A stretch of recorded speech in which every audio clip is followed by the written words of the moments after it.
vuelta con nuestra gran invitada Cristina Flores, gestora de incidencia pública de CENIA, el Centro Nacional de Inteligencia Artificial de Chile, que nos viene a hablar de muchas cosas, pero más importante es saber desde su experiencia, ¿quién es Cristina Flores y cuál es tu relación y amorío con la tecnología? Muchas gracias por la invitación, chicos. Un gusto estar acá. ¿Quién es Cristina Flores? Cristina Flores es una socióloga aparecida en el mundo de la inteligencia artificial, como muchos de los que estamos hoy día en el rubro. La inteligencia artificial es una tecnología... Sí, requiere de muchas disciplinas, no solamente de ingeniería y de ciencia de datos. Así que van a encontrar a más de alguien que puede ser no ingeniero y que esté trabajando en el rubro, así que eso es lo primero. Y yo creo que mi vínculo con la tecnología y que me enamoró y me llevó a este proyecto parte desde el audio. Yo soy una suertuda y con un padre músico me acerqué a la tecnología desde el vinilo, cuando muy chica, y después me dediqué a producir audiolibros de adulta. Entonces hay una transición interesante, llegar a producir audiolibros con voces humanas y después con voces artificiales, y así he llegado a donde estoy. Así que es un camino interesante. Wow, la media vuelta. La media presentación igual. Sí, oye, que fome mi vida. Pensando el tiro, oye, mi vida fome. Sí, ya, sigan. Hablen ustedes, da lo mismo. Sí, oye, y ahora ahora estás a cargo de un tema súper importante en Chile que tiene que ver tanto con el desarrollo de políticas y estar tanteando qué está pasando y cómo estamos en Chile con el tema de la inteligencia artificial, ¿o me equivoco? ¿Estamos bien? Sí, total. Mi rol dentro del Centro Nacional de Inteligencia Artificial, para quienes quizás no lo conocen, que es un centro bastante nuevo, es nuestro tercer año. CNI, ¿no? ¿No como CNI? CENIA, sí. CNI sería... Me equivoqué de agencia. Sería medio complejo llamarse de otra manera, sí. Total. Y bueno, tenemos la responsabilidad como un centro además perteneciente a la Agencia Nacional de Investigación y Desarrollo, es decir, desde el Estado vienen esta destinación de recursos, de levantar información. Y hace 3 años el centro se puso como objetivo no solo ver cómo estaba el desarrollo y adopción de la IA en Chile, sino que mirar un poquito más a la región y aportar con datos a ver cómo estamos. Cuando nos comparamos con el mundo, con Estados Unidos, con India, con China, la inteligencia artificial está recién llegando, es muy incipiente, es muy chiquito, pero cuando miramos dentro de Latinoamérica hay diferencias y es importante medirlas. Tengo una hipótesis ahí, que algo que creo que he venido tanteando desde el tiempo de mi juventud, las consolas de videojuegos, después con lo que fue el desarrollo de smartphone, iPhone, todas esas cosas. Chile somos early adopters. Nosotros empezamos a usar los productos tempranos antes que el resto, empezamos a desarrollar antes que el resto y nos posicionamos siempre como súper adelante en lo que es el uso y la creación de nuevas cosas con la tecnología nueva que se está desarrollando.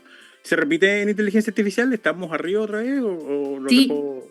Sí, precisamente estamos liderando, lo que genera alguna suspicacia, porque decir que Chile hace un índice donde Chile lidera, como siempre este chiste, pero los datos son los datos, y lo que hicimos, y si tienen la paciencia de mirar nuestro informe, lleva una cosa enorme, pero si se fijan, lo que hicimos fue clasificar un poco en muchas áreas a los países. Y Chile lidera en muchas de estas áreas. Por ejemplo, en investigación, que es donde se empieza a nacer la inteligencia artificial, todo el mundo de las redes neuronales y cosas que a uno se le hacen súper difíciles de captar. Chile hoy día está liderando a nivel latinoamericano. Lo mismo a nivel de regulación. Chile muy tempranamente empezó a visualizar una política y una idea de regulación de la inteligencia artificial en base a los lineamientos de la UNESCO, que son cosas igual como validadoras de esto. Entonces hay aspectos donde Chile lidera, pero también hay aspectos donde Chile está debajo. O sea, los países, ninguno está 100% bien, ninguno está 100% mal. Hay matices. Algunos se han enfocado en algunas cosas y otros en otras. ¿Qué es estar bien y qué es estar mal cuando se trata de inteligencia artificial? Hay 3 grandes niveles que uno puede pensar. Lo primero son aquellos elementos básicos que permiten construir y desarrollar inteligencia artificial y que tiene que ver básicamente con capacidad de cómputo, tener la posibilidad de procesar grandes volúmenes de datos, lo que es caro, requiere infraestructura. O sea, nosotros vemos la inteligencia artificial como algo medio etéreo, invisible, pero para eso se requieren grandes computadores, harta energía, inversión. Entonces, Latinoamérica ahí, en capacidad de cómputo, que es como nuestra cosa más importante para poder procesar inteligencia artificial, sigue muy por debajo, muy poca inversión. Eso quiere decir que somos más usuarios que desarrolladores de inteligencia artificial.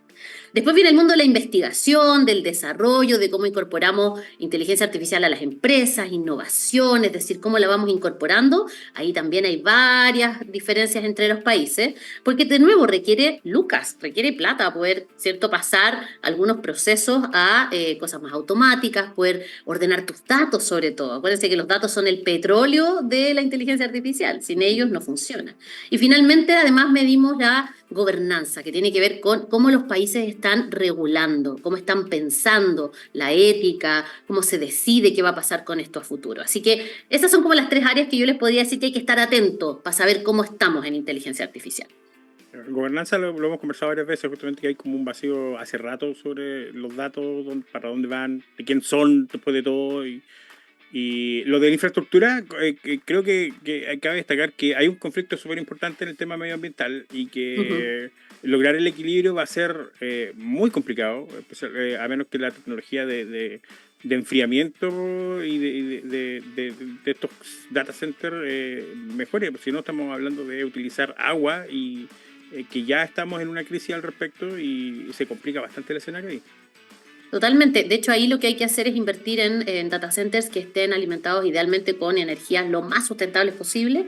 En el caso de Senia, nosotros estamos haciendo un proyecto con la Universidad de Tarapacá, en el norte de Chile. Como tenemos ahí luz solar y energía eólica, estamos ahí construyendo un gran procesador que va a permitir, de alguna manera, paliar ese tipo de elementos, pero es una discusión mucho más compleja que eso, así que hay que hacerse cargo de eso a nivel de los datos también, para poder tomar decisiones. Cristina, y con respecto a eso y el evento que hubo hace poco de NVIDIA y esta idea de hacer una AI Nation, ¿qué es eso? La gente dice tanta AI y todo lo demás, ¿y qué significa eso para Chile? O sea, porque también vemos la discusión de que las personas no quieren tener data centers cerca. Se acaba de echar para atrás Google en Santiago. Entonces, al final, ¿en qué nos afecta realmente al ciudadano de a pie, como se dice? Esas son como, a ver, lo que yo siempre parto diciendo ahí es que, uno, hay que ser un ciudadano súper responsable en ir a leer muchas fuentes de información, porque, de nuevo, se hace muy poco tangible entender todas estas discusiones, todos estos elementos. Entonces, vamos a tener que tomar equilibrios entre la política pública, entre el tema medioambiental, en esas decisiones de las grandes compañías. Como les decía también, las grandes economías hoy día lideran estas decisiones. Entonces, ¿cómo nos afecta? Siempre hay una manera en la que nos afecta a nivel de usuario, a nivel de ética, a nivel de cómo se usan nuestros datos. Yo creo que la clave aquí es difundir información como lo que ustedes están haciendo en este momento y siempre buscar muchas fuentes para que las personas puedan entender muy bien a qué nivel les puede afectar, quizás en esta generación, quizás en otra generación, quizás a nivel más bien global y social, no tanto como que se vaya a meter en tu casa una decisión.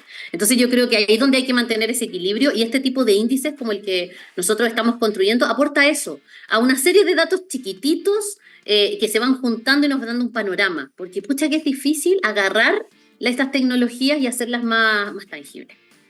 ¿En qué está liderando Chile? ¿En qué la llevamos entonces acá? ¿Qué es lo bueno? Mira, Chile la lidera en varios de las dimensiones. Por ejemplo, si entran a indicelatam.cl, que los invito a todos los que estén escuchando ya a hacerlo, porque ahí van a poder ver tanto el informe, que es un mamotreto enorme, pero también pueden jugar ahí mismo en la página web con los datos.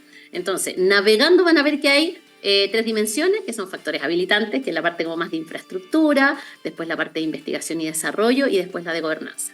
En factores habilitantes, por ejemplo, 5G es un elemento donde Chile lidera porque hay una política de fondo que permitió que esto ocurriera. Entonces Chile se dispara bastante, mientras otros países todavía están ahí como en 3G, ahí hay como una distancia interesante. En investigación también, en investigación Chile lidera en participación en, por ejemplo, conferencias APLAS, que son donde se definen las fronteras de la inteligencia artificial, pero sigue siendo muy poquito si lo comparas con el global de la participación de China, India, Estados Unidos, etc. También lideramos en política pública, en gobernanza en general, porque muy tempranamente y con los distintos gobiernos que hemos tenido, con los distintos estilos políticos, se ha mantenido una línea de política al respecto y ha ido avanzando. Hay una discusión temprana que incluye participación ciudadana. Nosotros tenemos además una ley de regulación de datos personales que ampara, que fue bien difícil de discutir también, pero tenemos ahí como un sustento. ¿Dónde estamos al debe, por ejemplo? Que es interesante. Chile es de los que tiene menos participación de mujeres en investigación en inteligencia artificial. Para que nos hagamos una idea, el promedio regional, por ejemplo, son 28%, del 26 y 28% a nivel de Latinoamérica. Chile tiene 14%. Y es llamativo porque Chile suele tener buenas políticas de promoción, incorporación de mujeres a la ciencia, a la ingeniería, y hay solo un 14%, así que, por ejemplo, eso es un elemento que hay que tener en consideración. Así está bien mixeado el resultado. En empresas, por ejemplo, que es un dato muy difícil de capturar, está bien surtido. Chile sigue estando ahí al debe en algunos elementos. Gobierno digital sí estamos mejor. Si se fijan, hay una serie de variables que van aportando a este índice y a este panorama general. Entonces no hay que quedarse con la idea, Chile lidera, sí, pero a nosotros nos gusta decirle un liderazgo frágil, porque tiene varias yayitas donde todavía hay que poner tanto inversión y voluntades políticas, económicas, etc. Oye, quería mencionar, quería mencionar y agradecer también el trabajo del Centro Nacional de Inteligencia Artificial, porque la Política Nacional de Inteligencia Artificial se actualizó gracias al trabajo que se ha hecho y con las comisiones pertinentes también. Pero sí, a mí me ha tocado ir, por ejemplo, a diferentes sectores de la industria y me han dicho, oye, a mí nadie me preguntó nada. Entonces todavía está como esa sensación, o sea, por lo menos den gracias de que tenemos regulaciones, porque como bien se muestra también en el índice, hay países que ni están pensando en esto y les da lo mismo. Por lo menos hay un sector que está protegiendo muy bien nuestros derechos como ciudadanos y también haciéndonos parte de la gobernanza, sobre todo de la gobernanza de los datos, que eso es súper importante y que nadie estaba hablando del tema, y se siguen desarrollando productos y sistemas con inteligencia artificial, bypaseándose un poco y los datos da lo mismo. Y eso no puede ser, así que se agradece mucho el trabajo y que estén también haciendo este índice, que son 166 páginas para que se diviertan. Yo ya lo tengo aquí y lo estoy revisando. Sí, descargado, porque gracias a esto también se toman decisiones en base a los datos. Si nosotros no hacemos estudios, no podemos tomar decisiones en base a los datos y así debería funcionar nuestras naciones. Iba a preguntar eso, es decir, ¿hacían sugerencias y recomendaciones también? Obviamente no he leído el informe, por eso pregunto, ¿viene con recomendaciones a nivel de Estado qué es lo que deberíamos hacer y como sociedad? Sí, mira, el informe es bien descriptivo. Nuestra idea siempre es aportar a la discusión para que desde ahí puedan nacer esas como visiones críticas o aquellas cosas que hay que fortalecer. Pero sí, cada ciertos resultados ponemos énfasis en aquellas cosas que hay que ponerle atención.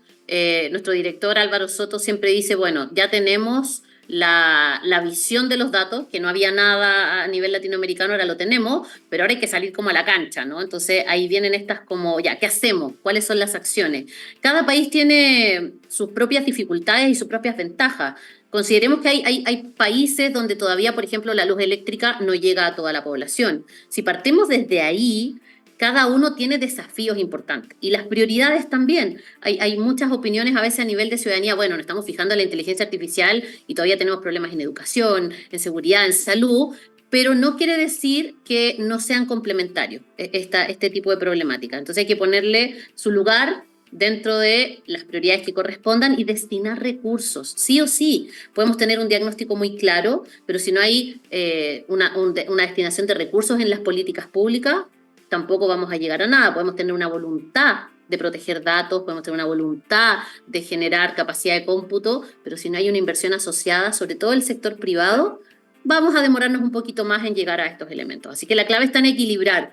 Desarrollamos, somos usuarios, cómo vamos a usarlo, cómo vamos a desarrollarlo, y en el camino cómo vamos a adoptar e investigar sobre esto. Así que ahí está como la discusión. Es un tema para largo, y va a tomar su tiempo sin duda que esta cosa se vaya ordenando, pero efectivamente, como tú dices, con un poco de información ya podemos empezar a tomar decisiones y opiniones, sobre todo desde el punto de vista de los ciudadanos.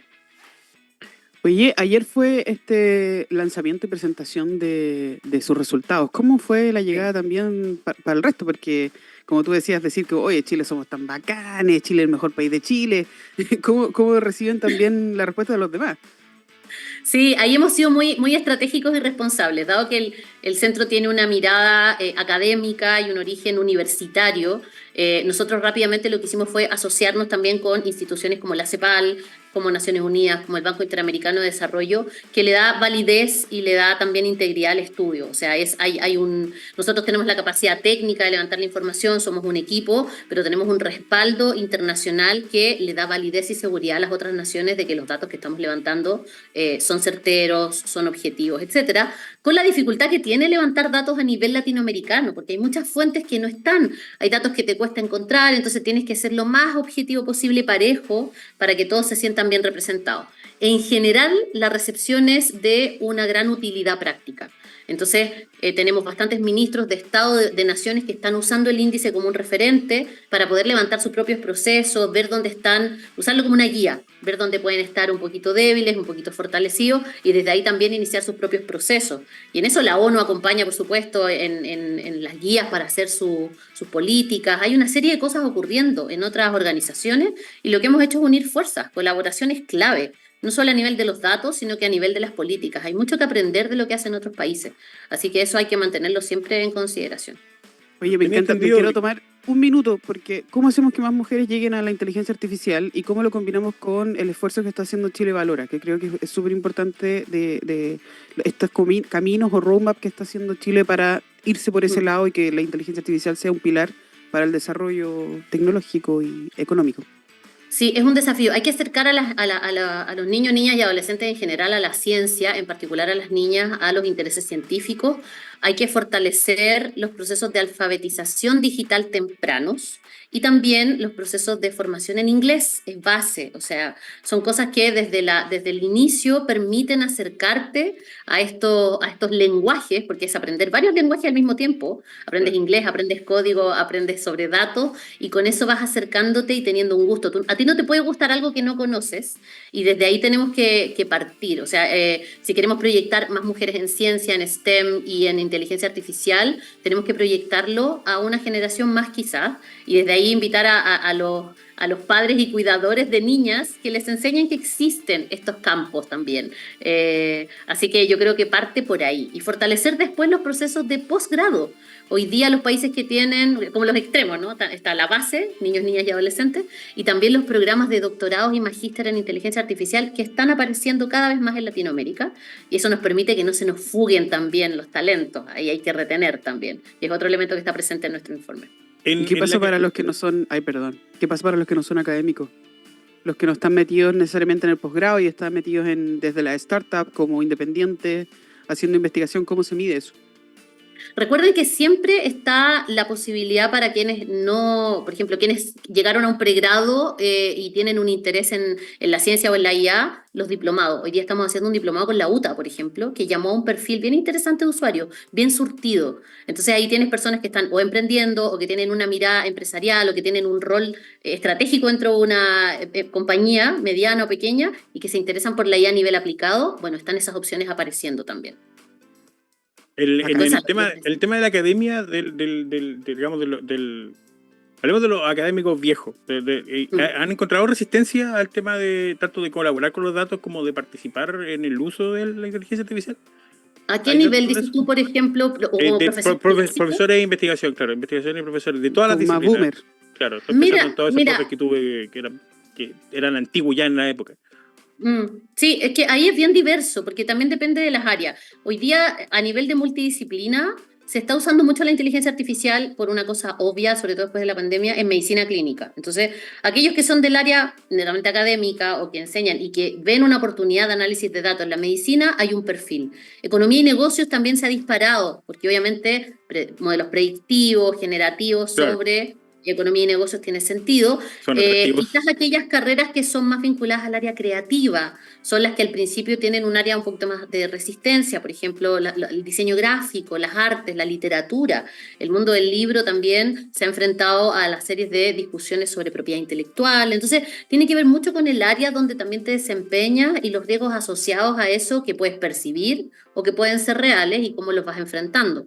Las universidades, por suerte, yo hago clases en la USACH a estudiantes de ingeniería primer año, y ahí la verdad es que depende mucho del tipo de profesor. Hay perfiles más allá del área, hay perfiles personales. Entonces tengo colegas que es como, no, yo odio la tecnología y no voy a hacer eso, y hay vemos otros que por supuesto instamos a los chicos a probar a usarlo con perspectiva crítica, a chequear datos, a usarlo de una manera responsable y ética. Entonces, hay un surtido bien interesante. No hay un estudio hoy día que respalde percepción a nivel docente.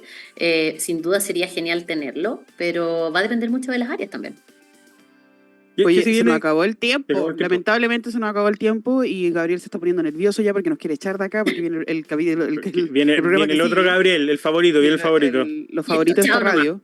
Sí, así que lo siento, Cristina, pero muchas gracias por contarnos. Y queremos que vuelva así, queremos conversar de nuevo, así vamos a tener que programar algo. Y que Xenia siente que este es su casa y que pueda venir a contarnos todos los avances que tengan, porque para nosotros es muy importante tener los últimos avances, las últimas noticias de la inteligencia artificial y cuáles son los desafíos también para poder apoyar. Nosotros siempre estamos aquí para que más mujeres estén en la STEM, para que más niños también elijan carreras que tengan que ver con ciencia y tecnología, así que agradecemos mucho tu aporte y ojalá que puedan bajar el índice en indicelatam.cl. Lo estaba mirando ahora y efectivamente es largo, así que probablemente voy a esperar la película. Excelente. Bueno, lo vamos a hacer con IA, por supuesto. Gracias, chicos. Buenísimo. Cristina, que estés muy bien.